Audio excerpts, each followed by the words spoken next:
aka Patters, Rob Liefeld wants you to believe that a Bloodstrike movie is coming. We're going to talk about it.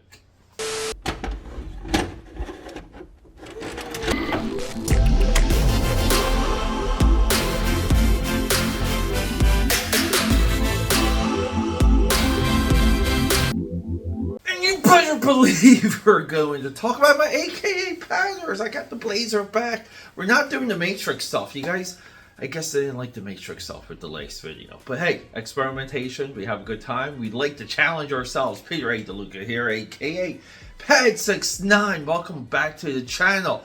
And stay with me, known through Philadelphia, PA, Europe, and the vast multiverse as your eclectic one.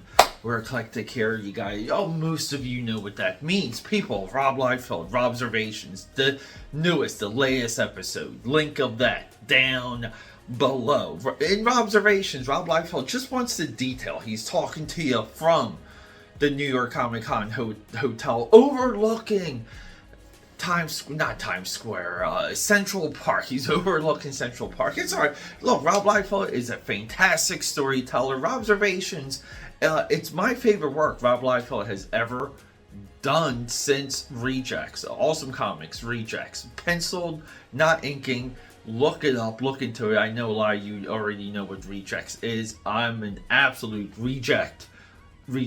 But anyway, so we have Rejects, and now we go right into Robservations. Robservations, he does add a lot of value. He adds definitely real insight. He adds his spin. He owns up to some things and some of his, you know, like long-winded kind of like stories along the way. He toots his own horn.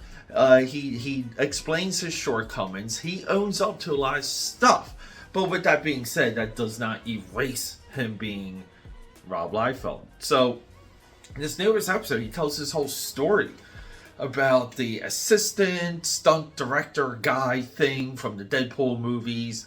Knows he approached Rob Liefeld, you know, maybe during a set. I forget the exact situation, but it was maybe on set of Deadpool or around the Deadpool production.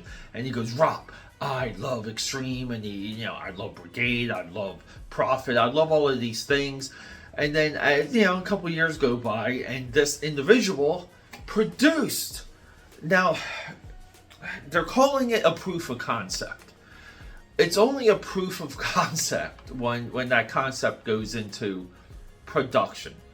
Rob Liefeld, he compares this Bloodstrike 1 minute short to what happened with Deadpool and the Deadpool proof of concept leaking, which really generated the interest. And Rob Liefeld, look, he can't talk about everything. He doesn't say everything.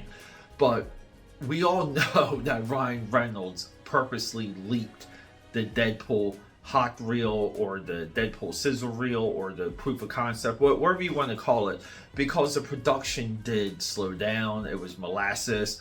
And it just reignited. And look, people, if you don't think your social media interactions ends up in the report that's submitted to someone to make a judgment or make a call, make an executive decision based on the heat and the friction or the lack thereof of some of these properties with social media, you're wrong. Someone looked at what was happening on social media with the Deadpool drop, and they made a call, and now we got 2 amazing movies out of it.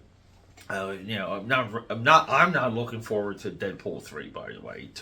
I'm done with the multiverse crap, and I'm sure a lot of you are. But no. So we have this proof of concept ish 1 minute short of Bloodstrike versus AKAPAD. And I want you guys, I'm going to show it to you guys like straight up. I want you guys to make a call and let me know down below. Is this truly a proof of concept, or is this just a glorified fan film?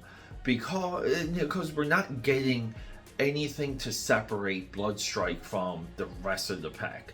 We're not getting any of the cooler elements. People, we need Shogun over here if it's Bloodstrike. We need some of the bigger ideas, the fanciful ideas that make Bloodstrike. Bloodstrike is not just guns and shoulder pads and pouches. Bloodstrike, the definition of 90s comic book, or even what you want to call extreme comic book, is the position of harder edged superheroes. It has really nothing to do with the guns.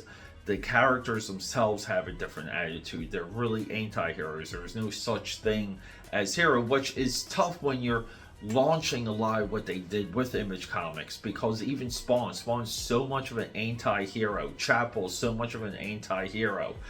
What do you put them against that's realistic and believable within a story? You know, starting with issue 1. It's different when you're taking an anti-hero like the Punisher and you're throwing him into Spider-Man 129, and look what he's surrounded by. There's a contrast. It's very tough. The Image guys did paint themselves into a corner with some of this decision making, but people, we know what we want from a 90s comic book movie. Is this it? I believe it's a little bit too dark. It's not nuanced enough, and it just doesn't squeeze my orange. But let me know.